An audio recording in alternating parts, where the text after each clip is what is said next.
Assalamualaikum warahmatullahi wabarakatuh. Alhamdulillahi rabbil alamin. Wassalatu wassalamu ala asrafil anbiya'i wa mursalin Sayyidina Muhammadin wa ala alihi wa ashabihi ajmain.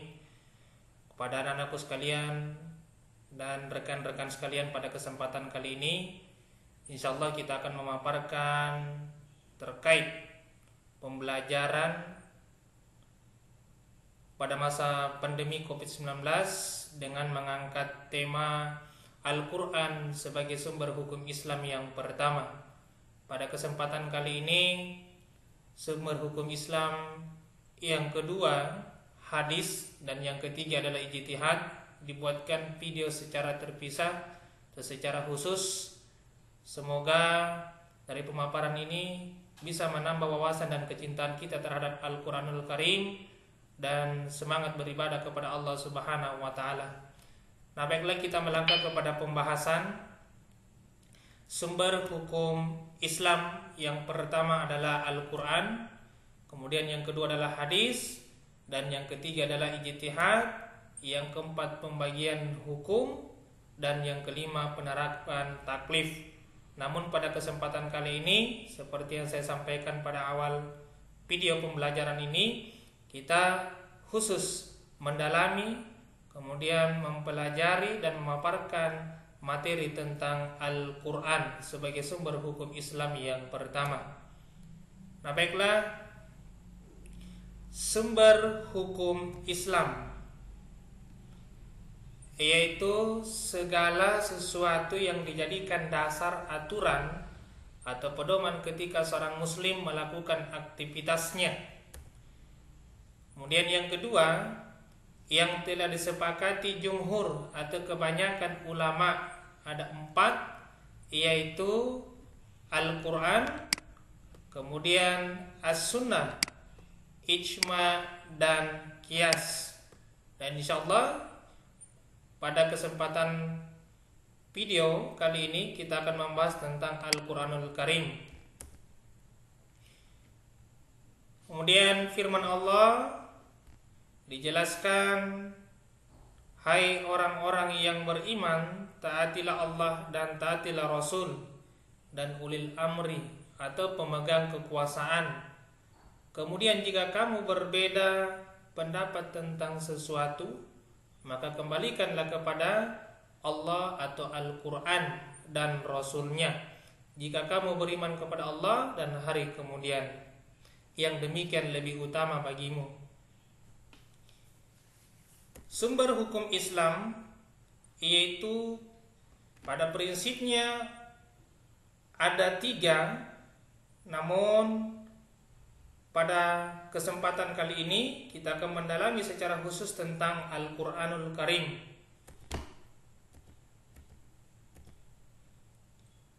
Yang pertama, kita membahas tentang Al-Quran.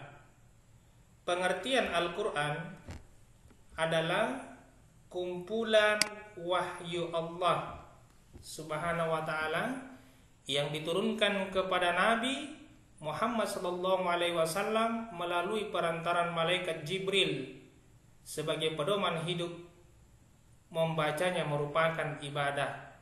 Jadi Al-Quran adalah kumpulan wahyu Allah yang diturunkan kepada Nabi Muhammad melalui perantaran malaikat Jibril yang ditugasi sebagai malaikat yang menyampaikan wahyu kepada para nabi atau Rasulullah Muhammad SAW sebagai pedoman hidup. Dan kemudian bagi siapa yang membaca Al-Quran maka merupakan ibadah di sisi Allah Subhanahu wa ta'ala. Kemudian firman Allah dalam Quran surah Al-Maidah ayat 48, dan kami telah turunkan kepadamu Al-Quran dengan membawa kebenaran, membenarkan apa yang sebelumnya, yaitu kitab-kitab yang diturunkan sebelumnya. Yang dimaksud kitab-kitab yang diturunkan sebelumnya adalah yang pertama kitab Taurat kepada Nabi Musa, kemudian kitab Zabur kepada Nabi Daud, kemudian kitab Injil kepada Nabi Isa, dan yang terakhir sebagai penyempurna adalah kitab Al-Quran kepada Nabi Muhammad SAW. Jadi firman Allah di sini telah menjelaskan, membenarkan bahwasanya ada 3 kitab yang diturunkan sebelumnya kepada para nabi, yaitu mulai dari kitab Taurat, Zabur dan Injil, kemudian Al-Quran sebagai pelengkap daripada kitab-kitab yang diturunkan oleh Allah. Dengan kata lain, Al-Quran adalah sebagai Al-Furqan atau pembeda daripada kitab-kitab yang diturunkan sebelumnya. Kemudian dalam Quran surah Al-Imran ayat 3, Allah telah menjelaskan dengan firman-Nya, A'udzu billahi minasyaitonir rajim, nazzala 'alaikal kitaba bil haqqi musaddiqan lima baina yadayhi wa anzalat taurata wal injil. Dia menurunkan kitab Al-Quran kepadamu Muhammad yang mengandung tentang kebenaran, membenarkan kitab-kitab sebelumnya dan kitab Taurat dan Injil. Jadi posisi Al-Quran di sini tidak menampilkan keberadaan, kemudian membenarkan kitab-kitab sebelumnya yang diantaranya adalah masing-masing mengesahkan kepada Allah Subhanahu wa Ta'ala. Proses turunnya Al-Quran,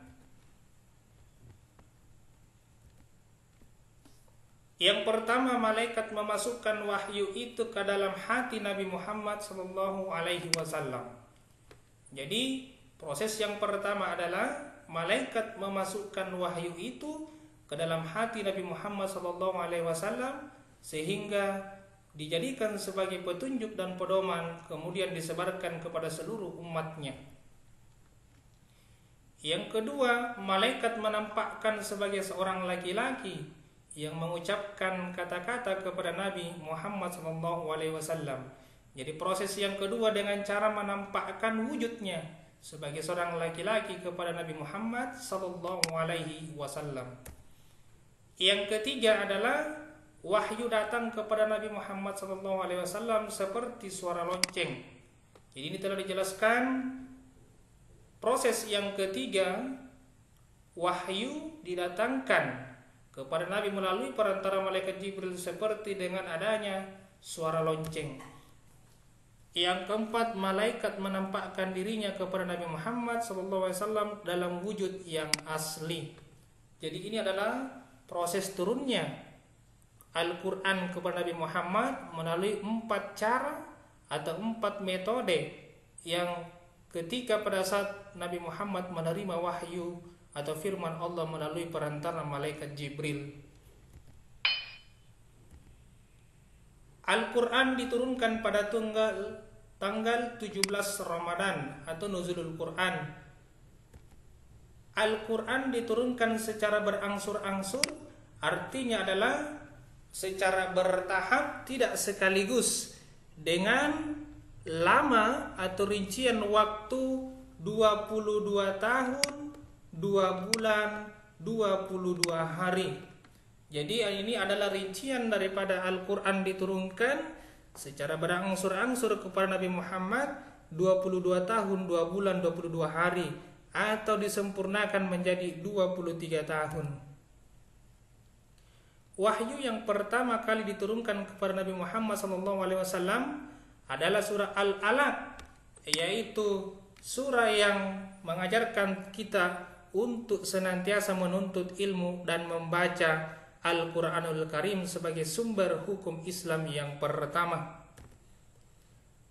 Membaca Al-Quran bernilai ibadah dan mendapatkan pahala. Jadi Al-Quran berbeda dengan kitab-kitab lainnya, karena ketika dibaca maka dia bernilai pahala di sisi Allah Subhanahu wa Ta'ala dengan kelebihan-kelebihan dan keistimewaannya. Manfaat diturunkannya Al-Quran bagi umat manusia secara berangsur-angsur. Jadi ada manfaatnya. Kenapa Al-Quran itu diturunkan secara berangsur-angsur? Yang pertama adalah agar lebih mudah dimengerti dan dilaksanakan, mudah dipahami dan diamalkan. Karena Al-Quran diturunkan sesuai dengan peristiwa yang terjadi pada masa itu, baik itu yang diturunkan di Mekah atau ayat-ayat Makkiyah maupun yang diturunkan di Madinah atau ayat Madaniyah. memudahkan untuk diingat dan dihafal. Jadi memudahkan untuk diingat dan dihafal karena sesuai dengan masanya dan peristiwa yang terjadi pada saat itu. Yang keempat, di antara ayat Al-Quran ada yang merupakan jawaban dari pertanyaan-pertanyaan para pengikut-pengikut atau umat Rasulullah Muhammad SAW yang belum sempat dibahas atau disampaikan melalui daripada hadis-hadis Rasulullah SAW atau sunnah-sunnah Rasulullah. Kemudian Al-Quran itu diturunkanlah sesuai dengan pertanyaan atau permasalahan yang terjadi pada saat itu. Sifat-sifat Al-Quran. Yang pertama adalah sebagai nur atau cahaya. Jadi Al-Quran itu merupakan nur atau cahaya. Kemudian dia sebagai petunjuk. Petunjuk untuk mendapatkan ridha Allah Subhanahu wa taala dengan cara beribadah kepada Allah, memperbaiki hubungan sesama manusia, hablum minan nas, dan kemudian melakukan kebaikan-kebaikan terhadap seluruh ciptaan Allah Subhanahu wa taala. Jadi dia sebagai petunjuk untuk memperoleh ridha Allah Subhanahu wa taala. Yang ketiga adalah syifa, sebagai obat. Dikatakan sebagai obat karena ketika seseorang membaca Al-Quran, maka hilanglah penyakit-penyakit perkara dunia yang bisa mengikis nilai-nilai ibadah dan keimanannya. Di antaranya adalah sifat riya, dengki, sombong, dan iri hati. Inilah makanya ketika orang membaca Al-Quran, maka sifat-sifat seperti ini akan dijauhkan daripadanya. Yang keempat, mau'izah atau sebagai nasihat, karena dalam Al-Quran adalah petunjuk-petunjuk dan nasihat-nasihat bagi mereka orang-orang yang beriman dan diberikan kemudahan dalam menerima kebenaran oleh Allah Subhanahu wa taala dalam hatinya. Aziz, sebagai kemuliaan. Jadi orang yang membaca Al-Quran, dia akan mendapatkan kemuliaan karena Al-Quran adalah kitab sebagai rahmatan lil alamin yang dibawakan oleh Nabi Muhammad dan diturunkan oleh Allah melalui perantara malaikat Jibril. Mubarak atau yang diberkahi. Jadi Al-Quran diberkahi sebagai rahmat. Basir, pembawa kabar baik bagi orang-orang yang beriman dan bertakwa kepada Allah dengan janji-janji Allah, yaitu orang yang bertakwa akan dimasukkan ke dalam jannahnya Allah atau ke dalam surganya Allah. Semoga kita semua yang menyaksikan video ini, pemaparan ini, bagian daripada orang-orang yang diberikan hidayah oleh Allah untuk senantiasa mengamalkan nilai-nilai Al-Quran dalam kehidupannya. Amin. Kemudian nazir, pembawa kabar buruk bagi mereka yang senantiasa melakukan kemaksiatan atau berbuat dosa, maka ganjarannya adalah neraka jahanam bagi tempat laknatullah bersama dengan orang-orang yang jauh daripada Al-Quran dan agama Allah. Kedudukan Al-Quran. Yang pertama, Al-Quran sebagai kumpulan wahyu Allah Subhanahu wa ta'ala. Dikatakan kumpulan karena terdiri dari beberapa surah, ayat-ayat yang disatukan kemudian dijadikan sebuah kitab. Jadilah yaitu Al-Quranul Karim atau kitab. Sumber hukum Islam yang pertama, jadi Al-Quran pertama. Yang kedua adalah sunnah-sunnah Rasulullah. Yang ketiga adalah ijtihad. Fungsi Al-Quran. 1. Al-Quran sebagai pedoman hidup. Dia sebagai petunjuk atau pedoman supaya kita tidak tersesat dan mendapatkan ridha Allah Subhanahu wa ta'ala. Yang kedua, Al-Quran sebagai rahmat bagi alam semesta. Jadi ketika diturunkannya Al-Quran merupakan rahmat bagi alam semesta. Mengapa dikatakan rahmat? Karena bagi mereka yang mengamalkan dan tunduk kepada ajaran-ajaran Allah melalui daripada firman-firman-Nya, maka kita akan dirahmati, diberikan hidayah, sehingga kita ditempatkan dalam surganya Allah ketika menghadap kepadanya. Makanya dikatakan dia adalah rahmat bagi alam semesta. Jadi bukan saja untuk manusia, tapi termasuk adalah hewan dan tumbuhan-tumbuhan lainnya. Al-Quran sebagai cahaya atau petunjuk. Jadi Al-Quran ini sebagai penerang keimanan hidup kita, baik di dunia maupun di akhirat kelak nanti. Makanya orang yang senantiasa mengamalkan dan membaca Al-Quran serta mengamalkan dalam setiap perbuatannya, insya Allah di hari kemudian akan dilapangkan kuburnya dengan cahaya yang terang, kemudian memberikan kita petunjuk untuk menghadap kepada Allah Subhanahu wa Ta'ala. Al-Quran sebagai peringatan. Jadi Al-Quran sebagai peringatan, memperingati bagi mereka yang senantiasa melakukan kemaksiatan atau di luar daripada jalan Allah Subhanahu wa Ta'ala. Al-Quran sebagai penerang dan pembeda. Al-Quran sebagai pelajaran, jadi sumber ilmu. Ini termasuk juga ya, menuntut ilmu, karena segala sumber ilmu itu ada di dalam Al-Quran, dan Al-Quran merupakan adalah bentuknya ilmiah dan mampu dipertanggungjawabkan baik secara logika maupun secara sains. Dan insya Allah nanti kita akan bahas tentang ilmiahnya Al-Quran. Al-Quran sebagai sumber ilmu, Al-Quran sebagai hukum, Al-Quran sebagai obat penyakit jiwa. Ya, Al-Quran sebagai hukum artinya dia segala permasalahan yang ada di dunia yang kita alami, maka kita senantiasa harus merujuk daripada Al-Quran.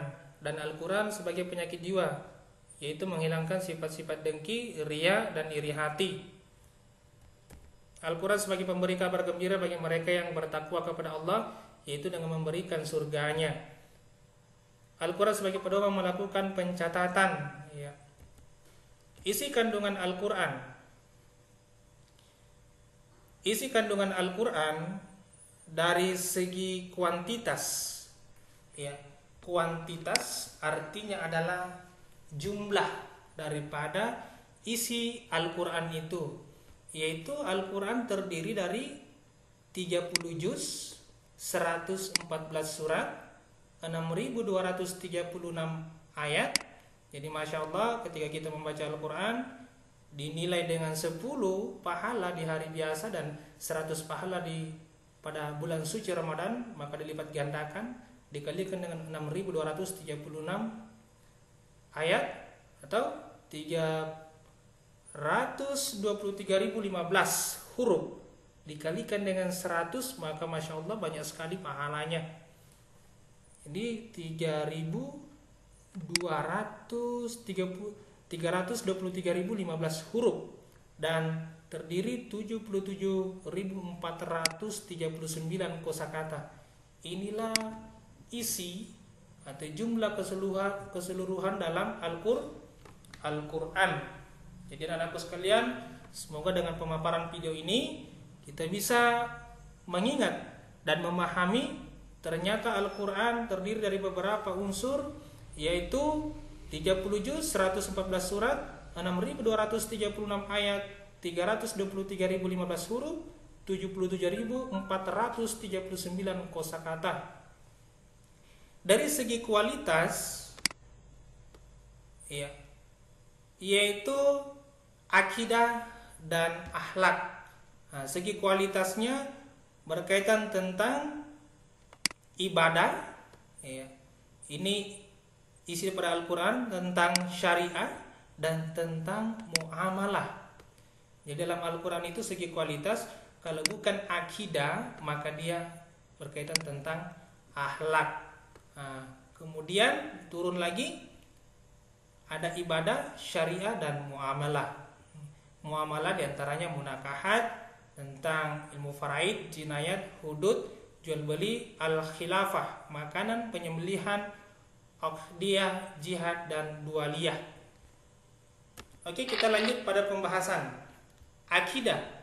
Apa yang dimaksud dengan akidah?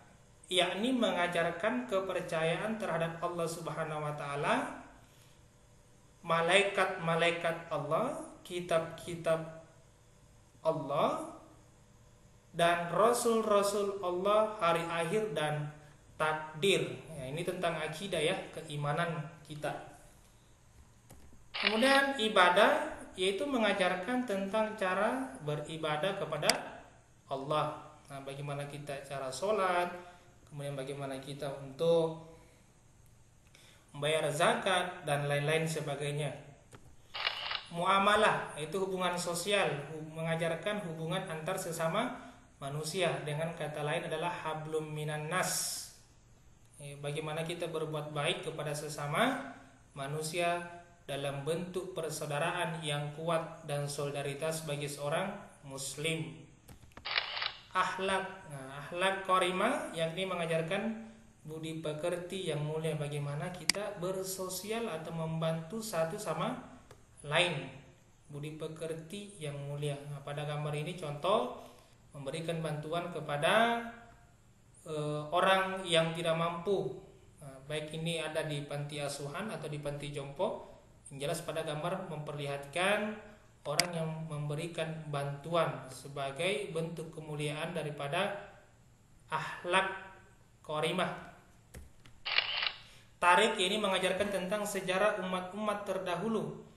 Jadi dalam Al-Quran itu mengajarkan juga tentang sejarah, sejarah umat-umat terdahulu, orang-orang yang soleh dan kemudian berpegang teguh kepada Al-Quran, maupun sampai dengan orang-orang yang membangkang atau lalai daripada agama Allah.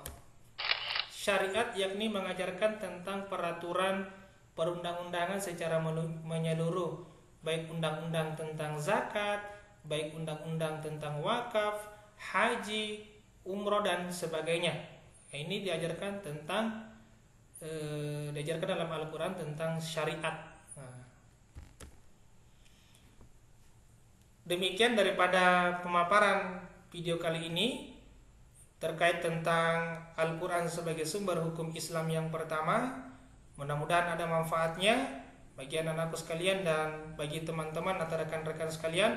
Insya Allah pada kesempatan berikutnya akan dibuatkan video secara terpisah terkait tentang pembahasan sumber hukum Islam yang kedua, yaitu hadis atau sunnah-sunnah Rasulullah Muhammad SAW. Semoga kita diberikan senantiasa kesehatan dalam kondisi atau pandemi COVID-19, sehingga kita meningkatkan iman dan takwa dan senantiasa melakukan kebaikan-kebaikan kepada sesama manusia maupun beribadah kepada Allah Subhanahu wa taala.